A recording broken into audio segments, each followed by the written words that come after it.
Welcome to the network. Welcome to the Two Dads edition. Wait, That's not it. start again. Two Dads, Gen X edition. So we're starting again, and action. Okay.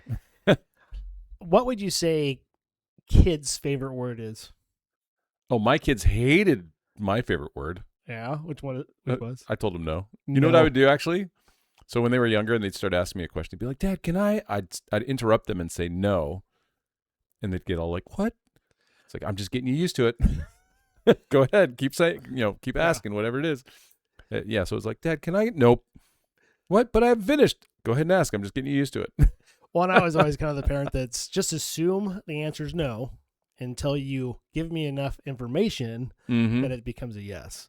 So if you come in with the expectation that it's always a no, not because I'm a dick, but I'm your dad. You are, but I mean, but just kidding. It's like hi, what, where, when, all the things. Hi, what, where, when? Well, I say hi first. Hi. Oh, okay, gotcha. Who, what, when, where, I meant to say why? I meant to say who. Yeah, no, I had the same thing with my kids. It's like, so the attitude or the perspective that I had is it's their job to take away my ability to say no by providing me with this information. But one of the things that is interesting about being able to say no is that most people don't know how to say that. They're not comfortable, and it becomes a really big sign of not having healthy boundaries in your life. Yeah, and we actually touched on that a little bit, unhealthy boundaries and healthy boundaries in that episode last year. Yeah. And we just wanted to build on top of that with the power of no and how to do that and how to find your way in your voice to say no when you are being pushed beyond your boundary. Yeah. Yeah, because that happens all too often when we keep on committing to things. We feel like we have to, like, I know for me, growing up as a teenager and as an adult, our religious community, we help a lot of people like load up U-Haul trucks, unload U-Haul trucks when they move in, all that kind of stuff. And there's the expectation, because it's service, that you will always serve. Yeah. Well, and I'm the kind of firm believer that let's say if you invite me to, and I say invite me to come help you move, you better have all your shit packed. Oh gosh, yes. It drives me nuts. I had one that like literally I had to work. I got off at 3:00. This is back when I was doing surgery.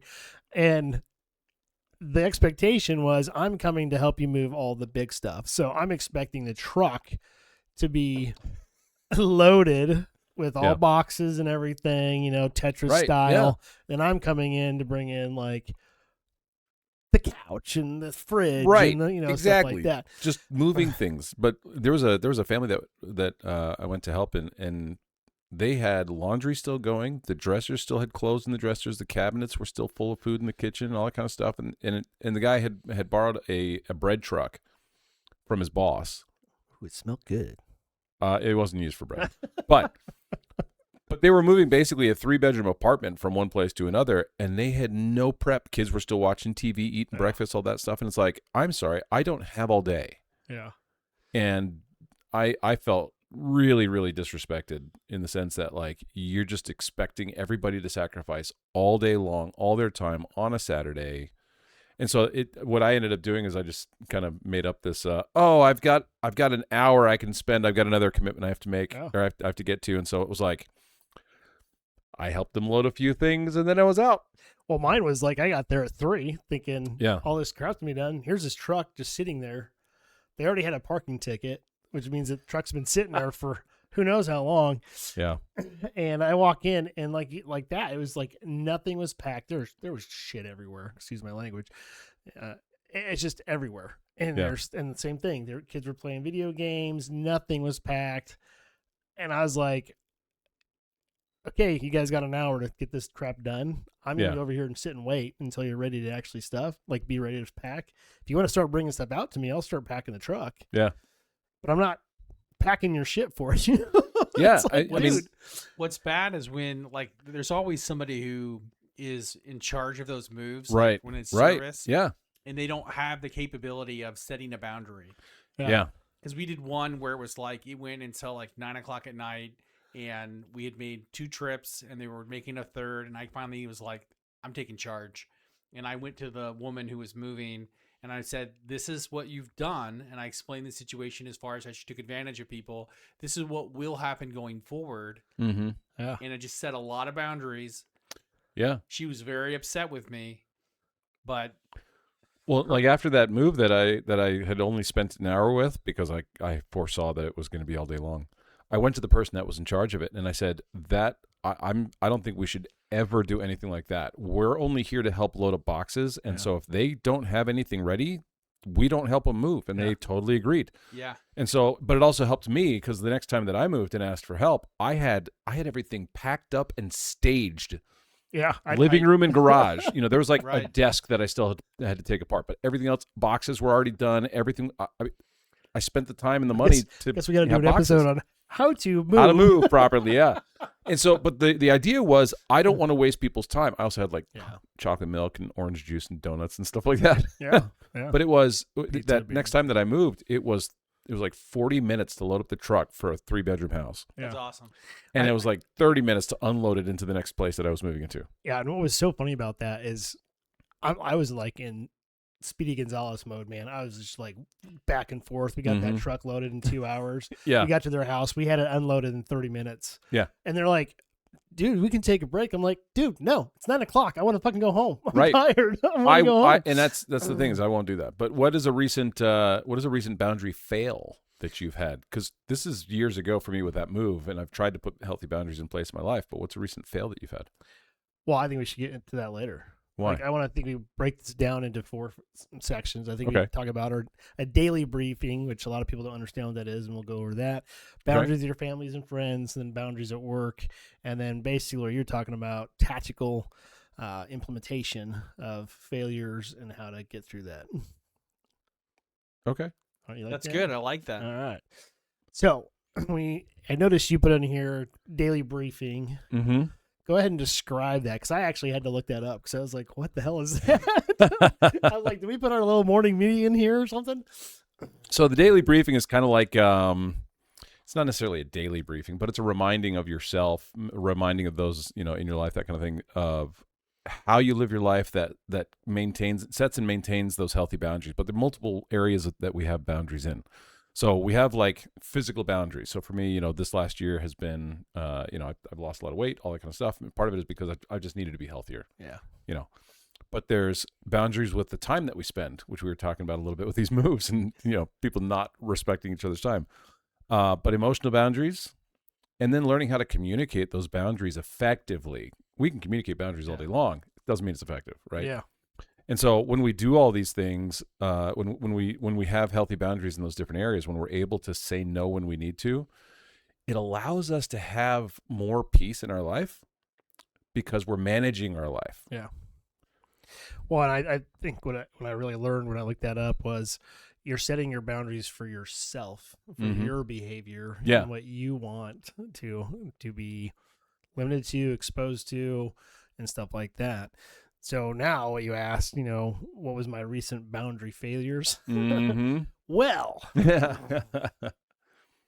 for me, honestly, I think the last 4 years, 5 years, it's definitely been my personal health and my mental growth. That you failed at? I did. I think I was lost for a little bit. Struggled with it, struggling to get back on track. I think I get mentally worn down from just giving life, just giving it all to my patients, other people. I've gotten really bad at myself and taking care of myself and understanding what I want and what I need. So a lot of people are like, what do you want? I'm like, I don't fucking know. I have no idea. I don't know anymore, kind of thing. And so it's been an interesting year of trying to reevaluate that. I think the podcast has actually helped me a lot in that. With each of these topics we've talked about, I've been more open and honest. It's the point of a fault a little bit. But really it's just, for me, it was just getting frustrated and overwhelmed with, I don't want to say life because it sounds suicidal, but it is like, it's hard to start over a third time. And then, and then cost of living goes up, everything goes up, and then you're not making enough money. So then you're trying to work your way. And of course, you get used to that nice lifestyle of sharing responsibilities with other people. Then when you suddenly lose it, you're like, fuck, I gotta refigure this out again. It takes time, and just stuff like that. Yeah. How about you? It's kind of along the same lines. So like, one of the, I got divorced in 2024. So 2025 was like kind of resetting my life, that kind of stuff. But I also found that like I would be, loneliness sucks. And so I would be interested in a woman and I'd spend time with them, that kind of stuff. But that would sacrifice the time on the goals that I have set for myself. Yeah. So in kind of resetting my life, like you said, starting over again, I found that I had not set healthy boundaries for myself after the first divorce. And so in the second marriage, those boundaries got eroded away again. Not her fault, my fault, because they're my boundaries.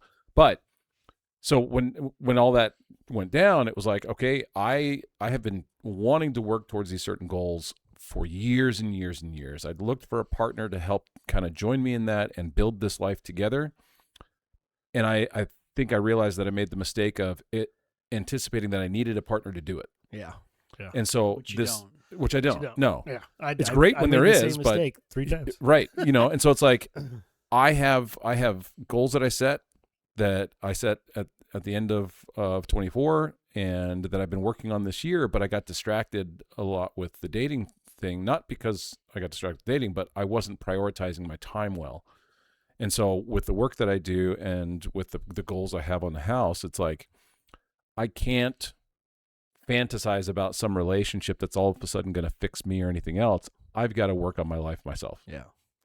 Yeah. I definitely should clarify too. Like, since I've been with Sid, a lot of those goals and things like that have been more reined in and like actually more focused before. And the right partner can help do that for you. I mean, I think I was wanting to be in the mountains. I wanted to be in the beach. I want to fix up this old house and then move out and be in an apartment. And now I'm like, okay, I just want to settle in, basically build something for us together. And we decide it together. Yeah. And then it's just flows. And I love that I found someone that is on that same page. At one point I was researching buying like a motorhome, like big diesel pusher, 35, 40 footer. And just cause I could do therapy virtually. Anyway. I'm jealous of that. Do the SpaceX internet stuff, whatever, and just travel.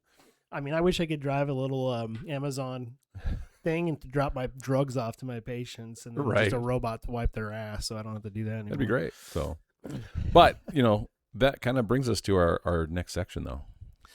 Yeah, I mean, boundaries with family and friends. I think that's the hardest one. Yeah, it's definitely my hardest. Hardest in two ways. One is like with my family, we grew up where you sacrifice for each other, that kind of stuff. And so setting boundaries in a family where it's people that you love and you care about and you want to serve. But then there's also, sometimes I think people set boundaries way too harshly within the family because it's family. And it's almost like that idea of, well, you're family, so you love me, so you'll put up with my shit. Yeah. Rather than, because it's family, I should be treating you with more respect. You should be treating me with more respect than the other people in our lives. Right. But I think a lot of people make that kind of mistake. And so how do you frame boundaries and the idea of being able to say no, the power of no with family and friends? I think, honestly, it was very easy after my dad. I'm trying to say how to say this delicately. There's been a lot of light. It's kind of interesting with both parents, their recollection of events is always different. Like, that's how everyone is, obviously. Yeah. Our perspective is our truth, right? And not to bash my stepmom, but the environment wasn't always inviting, very nice to go to. Definitely felt like it was to drive us away. And I fought like hell to keep that relationship with him. And, there are some things that happened that I finally just said, I'm done. I'm done trying to have a relationship with you. I'm done trying to kiss your ass to get nothing back. And really all I just wanted time and get to know him and understand him. And it got to the point that I just said, okay, you are not healthy for me. It's your Yeah. way or the highway. It's your way or nothing kind of thing, which was how my grandma was. If she couldn't buy you, then you were written off to her. Yeah. And you had to do what she expected you if she paid for anything. My mom was strong and told her to fuck off. And then suddenly we were the evil family members, you know. But she also wanted to put my sister in a concentration camp where multiple kids died in Arizona. And my mom's like, hell no, get the hell out of here, man. Kind of thing. So I think that was a good lesson for me early on. I think the challenge for me in general, when it comes to friends and family, like family, my family really doesn't ask for anything ever. Your kids? I mean, getting them to understand the concept of boundaries and respect of the person you're asking of things is rough. I think with mine, I'm trying to get them to value what they're given, value what they have, and then to know, one, it's just stuff, and the relationship's more important than stuff. And you know, it's just kind of frustrating when it comes to that, you know. How about you? So my parents are pretty good with within my families, like my siblings, we probably have too many boundaries, too strong. My parents were very conservative, and I mean, like, they didn't talk about money, they didn't, you know, all that kind of stuff. They were much more private, and so the boundaries were very, very strong within my family growing up. As I became an adult and as I started having kids, you know, I didn't like that so much, and so I was much more open. I have learned that that's not always a good thing. No, it's not. But now that, you know, I'm at this different phase in life now too, where all of my kids are adults. Yeah. You know, and so like my son, his truck died on him, like blew a head gasket. It's an old truck. It wasn't worth fixing, all that kind of stuff. And so he didn't ask me for money or anything like that, but he was talking about how, like, he was going to, you know, sacrifice and save up, buy a beater so that he could then, you know, go for the next year. And I have an extra car because my second wife didn't want it. I offered it to her, and she said, nope, it's loan's in my name, and so it's my car. And I offered to give it to her and keep paying for it, but she didn't want it. So cool. I mean, it was a minivan. It was a minivan, yeah. But so I offered that to my son. I said, don't go buy $1,000 piece of crap that's going to fall apart. Yeah. I don't drive the van. I use it to get sheetrock and stuff like that, right? So here, take this, drive it for as long as you need to, take a couple months, save up some money. And so he drove it for about a month. You know, my youngest daughter, her car is starting to crap out too. She's had it for about 4 years, a little Hyundai Accent. It's got almost 200,000 miles on it. It's amazing it's lasted that long, because they typically don't. It's a Honda. And so no, Hyundai. Oh, Hyundai. Yeah. And so it's now like time to get her, you know, for her to get a new car. But her car's been acting up down at college. And so my son brought the van back, and it's like, all right, now you can use the van. You know, it's got high miles, but it still runs great. You know, it's a Honda Odyssey. And so until we replace her car, it's like, this is a reliable vehicle, so I don't have to worry about her being safe. So the boundary is, I'm not going to bail you out. Yeah. I'm not going to give you money. Not that they ask for money or anything like that, but it's, I have resources that I can use that are available. And so I don't mind doing that kind of a thing.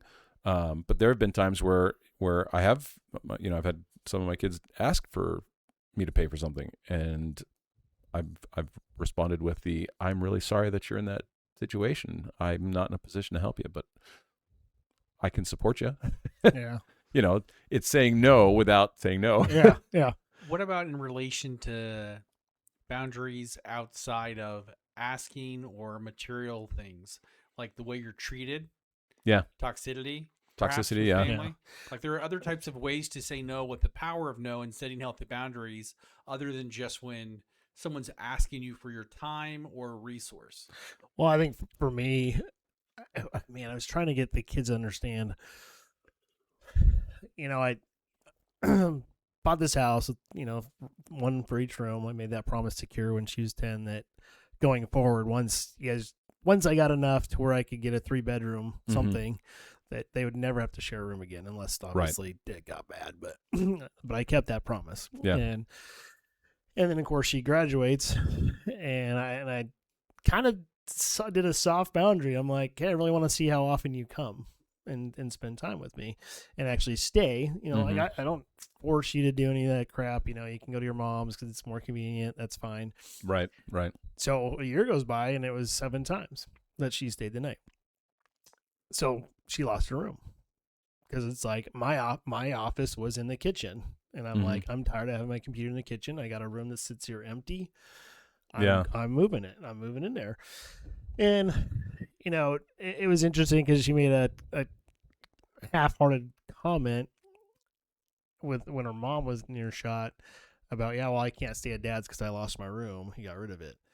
And I go, you knew what the situation was. Well, you flat out told me I'd rather stay at Mom's, so I took that away not because well, you didn't take it away. It's if you're not going to utilize the space, then I will.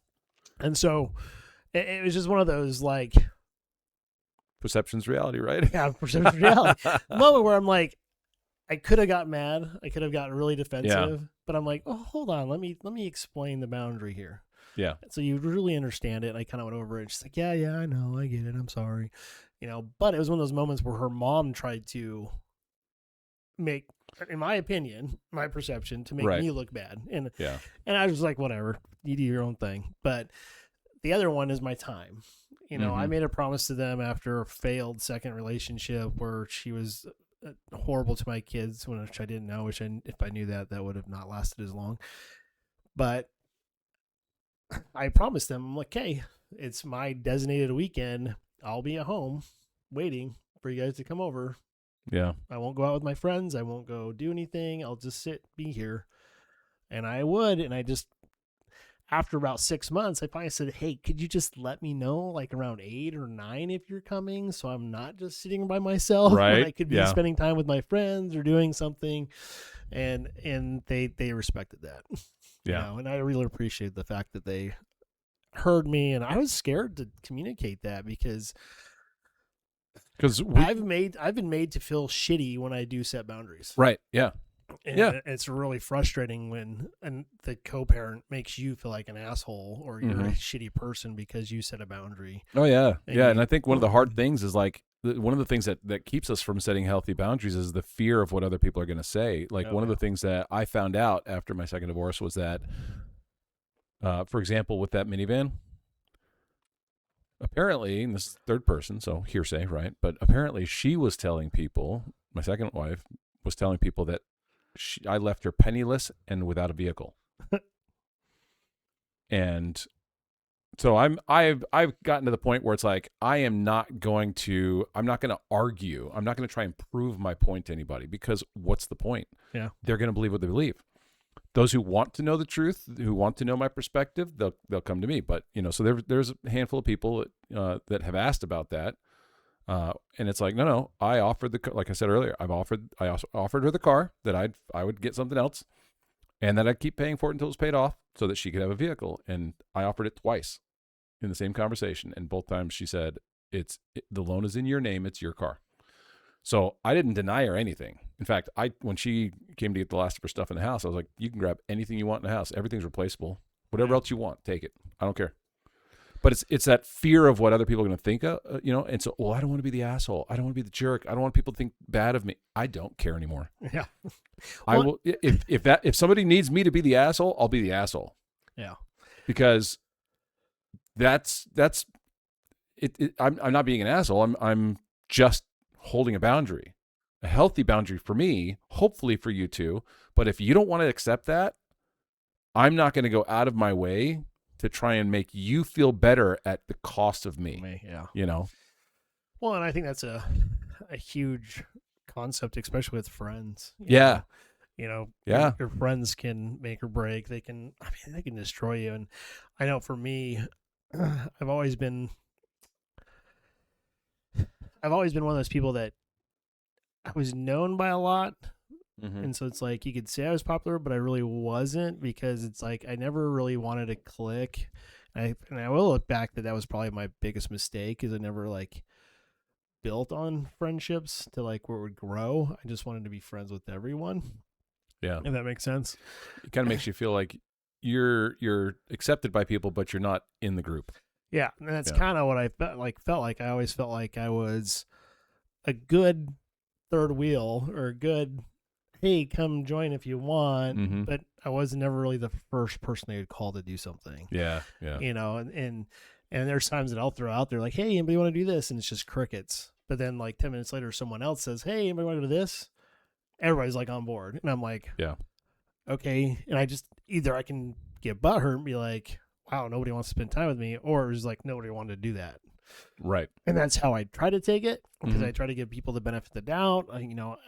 I forget that not everyone's like me, where I just unconditionally understand and accept people for who they are and what they are, for their good and the bad. So what have you learned is a good way to find out which friends are actually friends as opposed to acquaintances?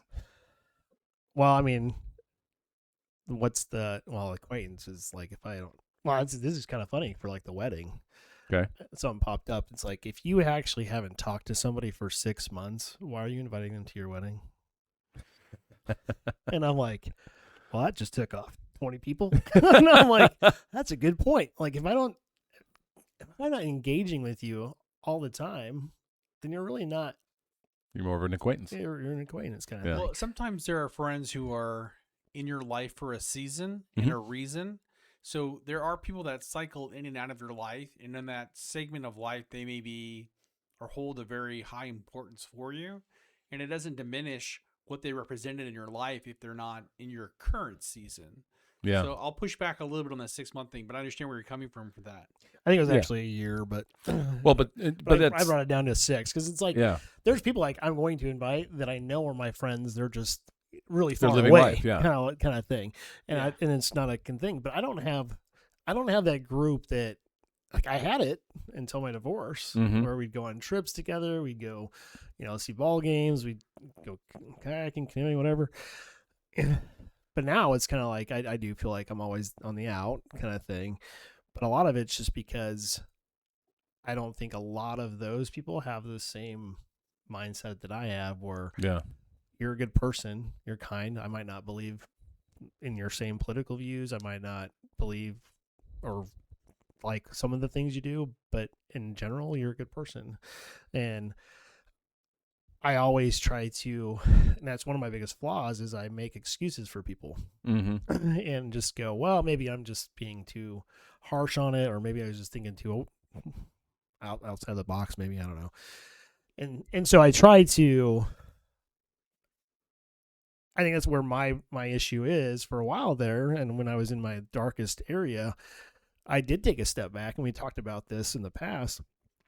I don't remember which podcast it was, but where I was just in a dark, dark place after my last relationship, to the point that I was definitely surrounding myself with bad people. Yeah. And I was not in a healthy place.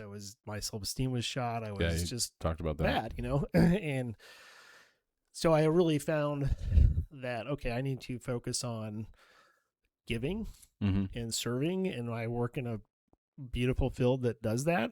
And so every day I just put my whole heart out, and I just make sure that person, that every patient I have, I treat like they're a family member, or they're someone that, if I can give them some joy and happiness in the worst time in their life, that's what I do. And that's what I try to do. And I've always tried to do it with my friends too. I'm the kind of person that I'll give you the shirt off my back. I'll do whatever I can to be there for you if it's in my power, kind of thing. Well, and that's a huge, beautiful thing. At the same time, it gets taken advantage of, right? So like to Jason's point, where there are some people that come in for a season. There's a football game that sometimes my brothers and I and some nephews and stuff will go to a college game that we all kind of cheer for. Last year we went down to Florida for a game, and there happened to be like almost the entire family of a childhood friend family that was like a block and a half away in New York, and they happened to be there too. And so like during halftime, we all met under the bleachers, and it was like 20 minutes of just catching up, Yeah. And so one of the things that I thought was great was we all it's like we connected again, and that friendship and that love was right back, Yeah.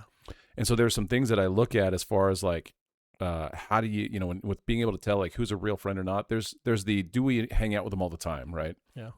But then there are the people like Jason said, where it's like they're in your life for a season, you know, or they come in and out of your lives at different times. Because I try and be, you know, thoughtful of the idea that everybody's living life. They're trying to do the best they can. You know, if we don't hang out and spend a whole lot of time together, life is just happening. Yeah. But it doesn't mean that I don't appreciate and love the person, or they don't appreciate and love me. It's just we're busy, you know. Sometimes I think that becomes too much. Yeah. But when it comes to like being able to identify which friends are actually healthy, I think about like my friend Jeff and his family, the ones that we met under the bleachers at that football game. That sounds bad, under the bleachers.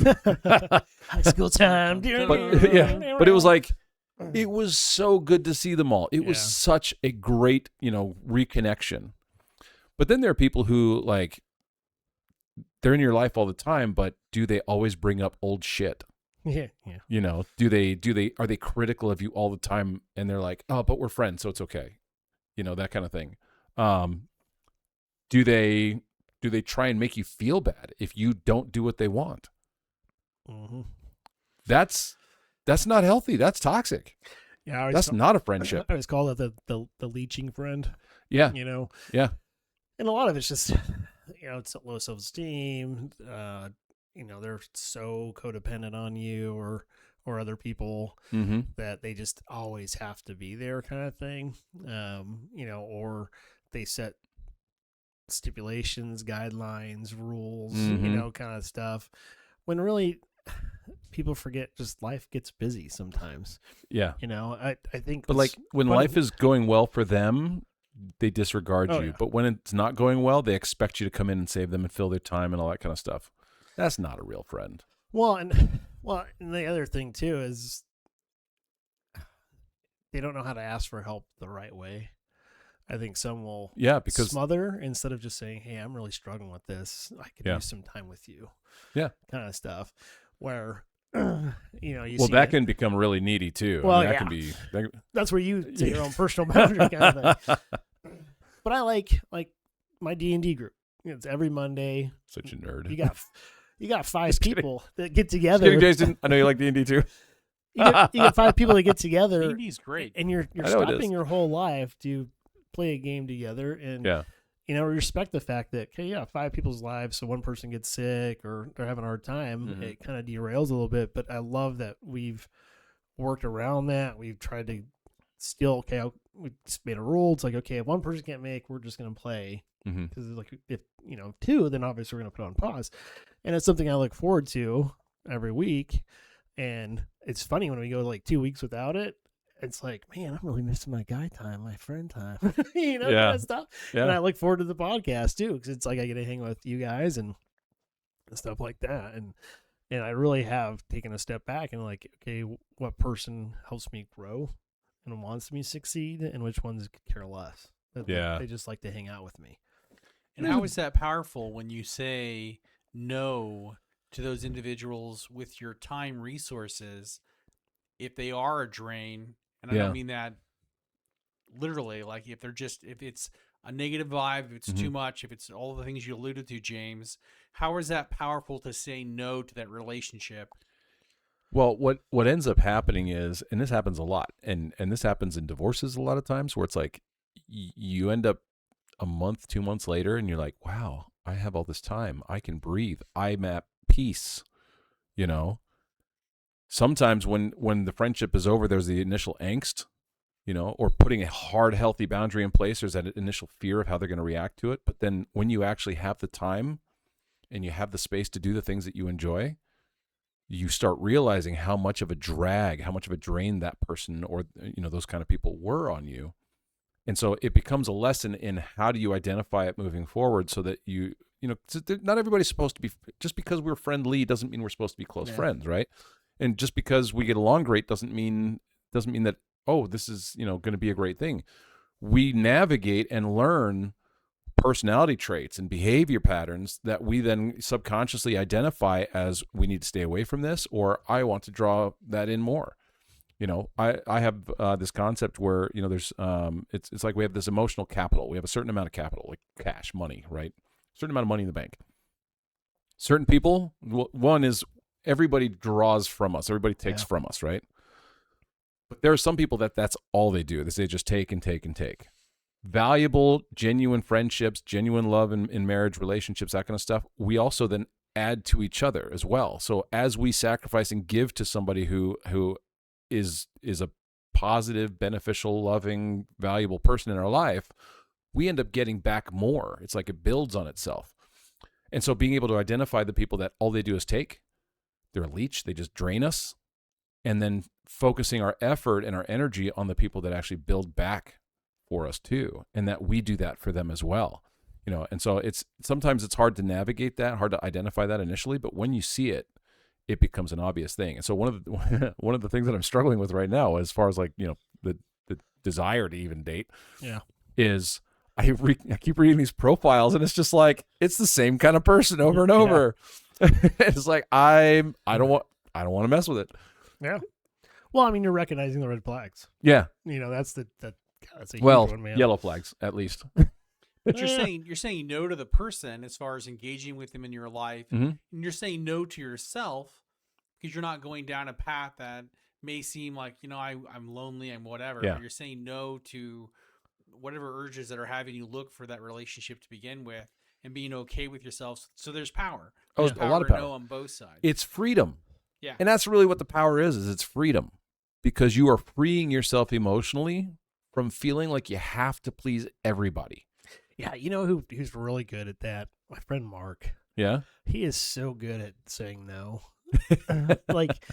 And he doesn't do it like, he's not rude at all. He just goes, yeah, you don't have to be brutal to be honest. I mean, he's just like, that doesn't really sound like something I want to do. Yeah. Or you're like, I really miss my wife, so I think I'm just going to spend time with her tonight. It's like, but he's always like, he's genuine because he gives you a reason, and it's never about you as a person. It's always, well, this is what I want. Yeah. And he states it. He goes, no, I want to do this instead. I respect the hell out of him for that. Yeah. Because he's just so good at it. Probably because most people wish they could do it. Most people probably wish they could do exactly that. Yeah, none of us get by. We're all like, oh, okay, cool. All right, maybe next time. Like I learned from my dad, I have a prior commitment, I can't move. Or there's something else that I have that I can't change. Can we do this another time? Because he had clients that would expect to have meetings with him as he was an attorney, right? And so they would be in town, they'd want to have a meeting, but then it'd be like a birthday or a football game. Yeah. They don't care about that part. And I talked about that in a previous episode where it's like, they don't care if you miss a birthday because they miss birthdays too. But they understand that they're not your only client. And so now with people, it's just like, oh, I'm so sorry, I've got something else going on, but I appreciate the invite. Yeah, mine's like, oh, I got to work again. Which I do. Oh, so you really have a lot of free time and you're just... I'm just kidding. I wish. So, but talking about work though, how does that translate to boundaries at work, for work? And here's the hardest one though.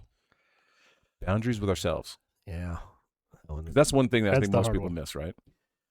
Yeah, and that's... When I popped this up, I was like, oh, man.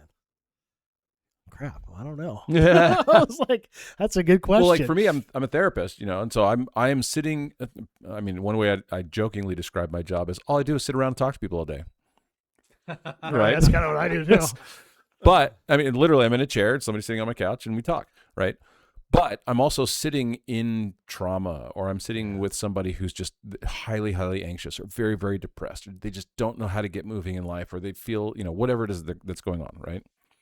And one of the things that I knew going into this profession was that if I didn't do it right, I would be carrying a lot of other people's emotions, and that would drain me. And early on, the first year or two, I almost burned out hard. Yeah. Really, really quick. And so one of the things that I've done, because you can't always be on task, always be on, I find myself being a therapist a lot of times, but outside of work, but sorry about that.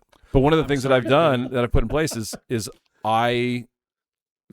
it's like when I walk out of the door, I'm no longer a therapist.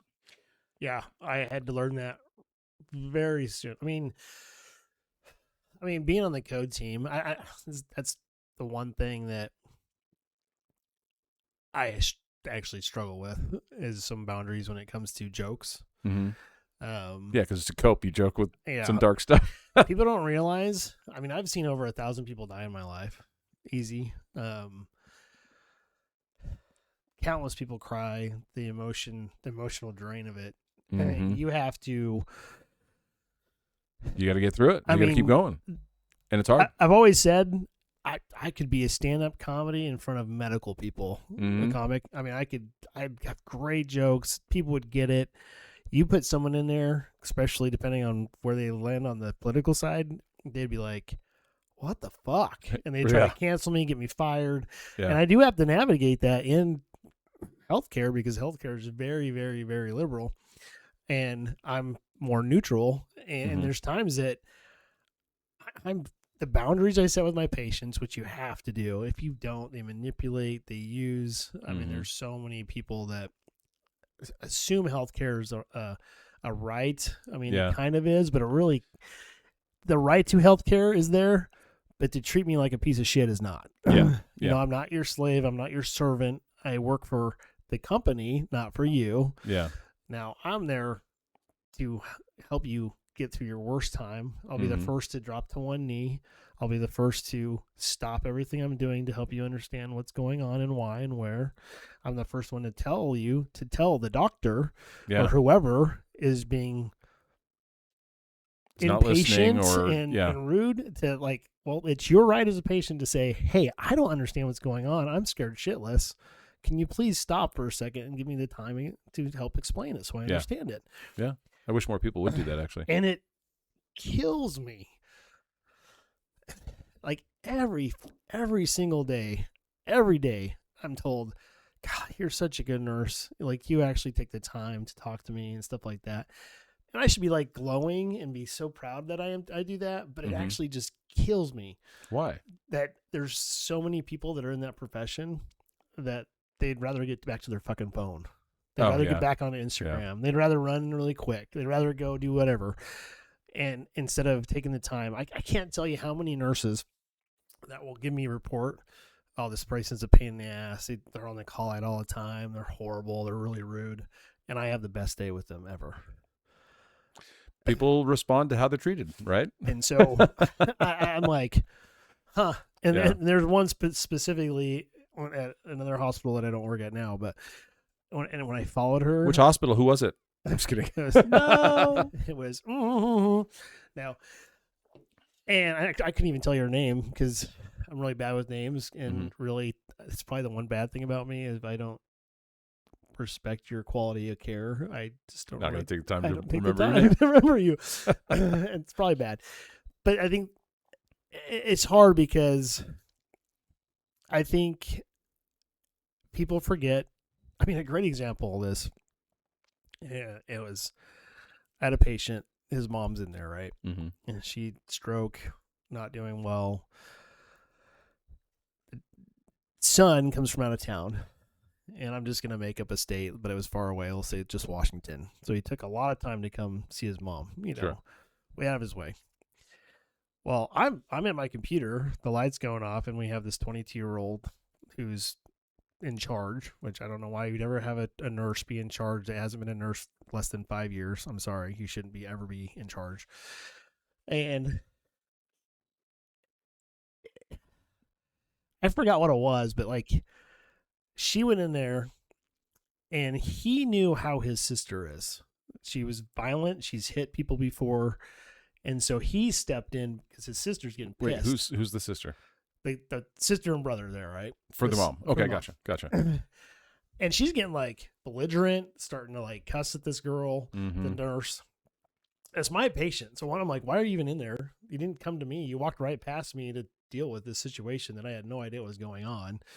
And I start hearing screaming, and I'm like, what the hell? So I like go down the hall and I look in, and he's like in front of her, and he's like, back up, get the fuck off of me, get away from me. And she's like, I'm not going to deal with your bull crap. And she just storms out. I'm like, what happened, dude? And he's like, I can't deal with this. And of course the sister gets pissed and leaves, and she says a lot of racist things. And she goes and calls security to have him removed. Well, I'm asking him what happened. The nurse or the brother? The brother. Okay.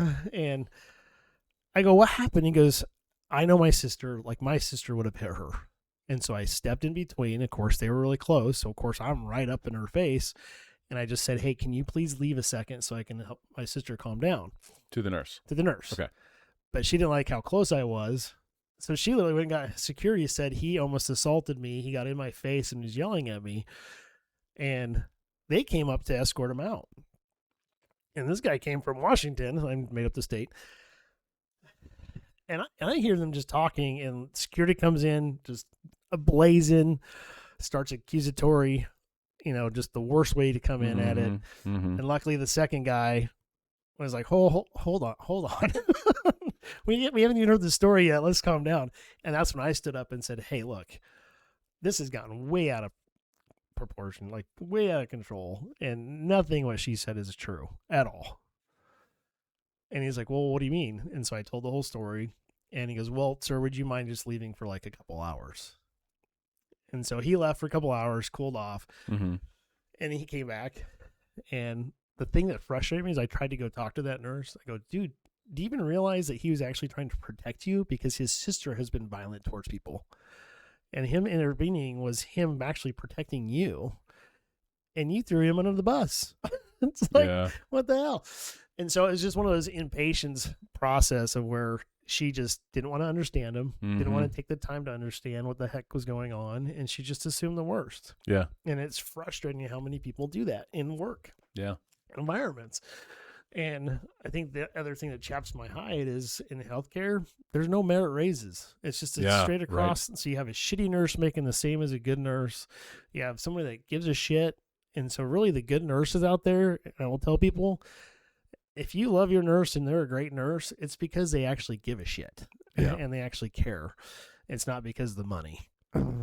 Yeah. Well, and so that brings the question, with all of those things going on, how do you hold healthy boundaries at work if that's the kind of stuff you deal with?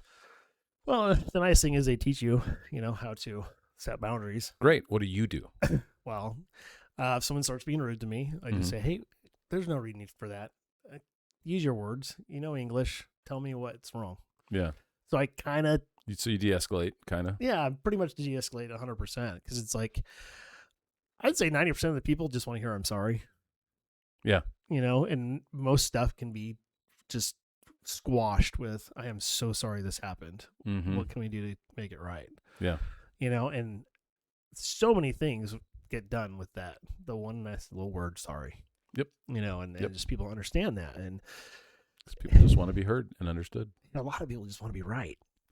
And you don't have to be right. You just have to understand where the person's coming from. Yeah, you can be right. People can be right. Yeah. It's like, and I think perspective matters, right? And people forget that because you can be right and wrong at the same time. And that's called compromise. Mm-hmm. Oh, it's a weird word. So what do you do for you with boundaries at work? Because that's what you do like with patients and stuff and other nurses, but because you have a high stress job, you are serving people. I have a different kind of stress. Mine's emotion based, but like I had to cut down to 4 days a week, and I'm actually looking at maybe going down to 3 by the end of this year, just as long as I can financially. But like I have to do that so I have the time off so I can decompress and focus on other things. But what do you do? Well, I think generally for nursing, I don't take it home. I always leave at the door. For me personally, I know I'm going to give the best care I can. Yeah, but what do you do in your off time?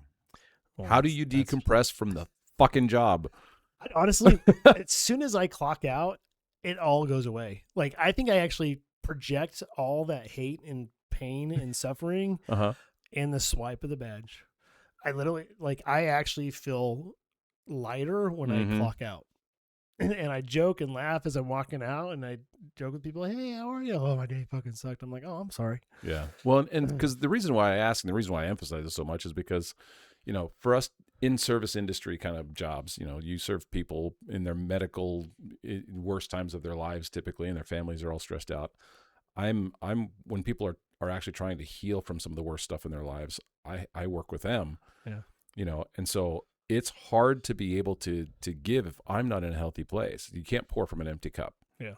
And so, and we all too often do. we all too often try to, and then we're drained and we're miserable and all that kind of stuff, and affects our families. But that's why it's the healthy boundaries with ourselves. Giving to others is great, but feeling guilty because we're taking time for ourselves is common. And one of the things that I've learned is the reality of I have to take time for myself, not in a selfish, narcissistic way. Yeah. I have to take time for myself so that I can decompress, so I can be in a healthy place mentally and emotionally, so that I can do my job better, so I can be good for my kids and my grandkids. Yeah, and I think there's a plane going down. You got to put your mask on first. Yeah. Which only has like 60% oxygen. It's better than none. Well, and it's true. I mean, I think that's one of my goals this year, honestly, is to take more time to help me grow, and help me find me again. Because I just 25 was just surviving. Yeah. Catching up and surviving. So I don't want to survive. I want to live. Yeah, 2025 was kind of building a foundation for me too, that I could build from. So tactical implementations. What are some practical things? Well, I'm taking kind of what John said to heart, in our 3 Times a Charm episode. Mm-hmm. I'm actually trying to write on my mirror, like, I'm good enough. I'm smart enough. Some Stuart Smalley. Gosh darn it, people like me. Yeah.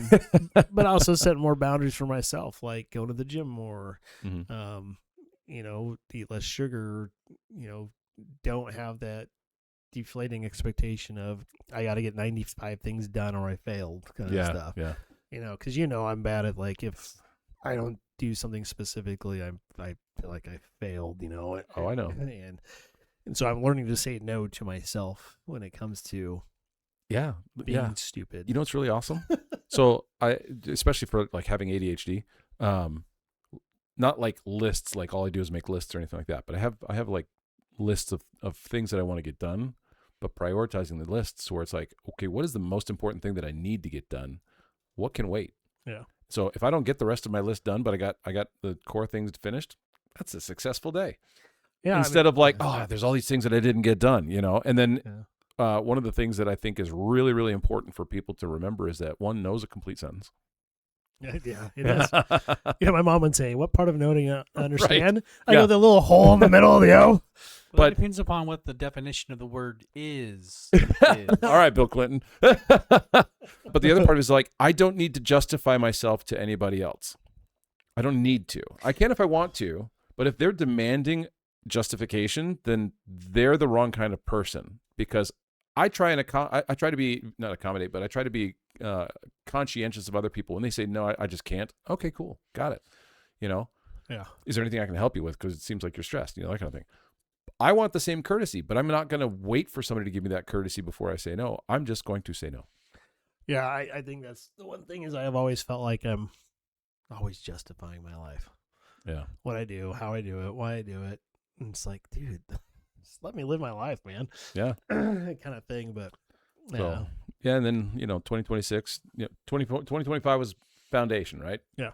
Stable foundation, creating the stuff that I needed to so that I could build forward. And now I'm getting some surgeries. So like my shoulder, I've had, it's been bad for years, since I'm military just beats people up, and I was 30 when I joined, so I was already old. Yeah. But I already had fixed a hernia that, a couple weeks back, and having shoulder surgery in about a month, to where it's like, I'm ready to be able to function and move. Now that I have the basic foundation of what I want and need, now I can get myself in a healthy place. And then 2027 is the year of thriving. I love that, James, what you said earlier about the power of no being finding personal joy, basically, is kind of what you had said. Yeah. Yeah. And I love that for a couple of reasons here real quick. I want to say this and give you guys comments. Cool. But do it. Let's hear it. Personal joy from the power of no, okay?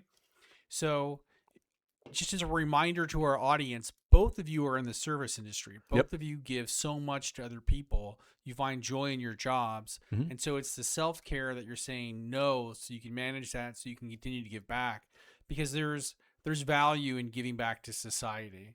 Mm-hmm. So understanding that, then what are your final comments? Well, in that sense, it's like one of the boundaries, because boundaries, we think about boundaries as like it's always negative. It's always like, I'm not going to put up with that. No, boundaries can also be positive things. So like, I think it's valuable to serve, to give, to value people, right? It's one of the things that I love about my job is that I literally see people's lives shift by sometimes just small things that they just haven't been doing, you know?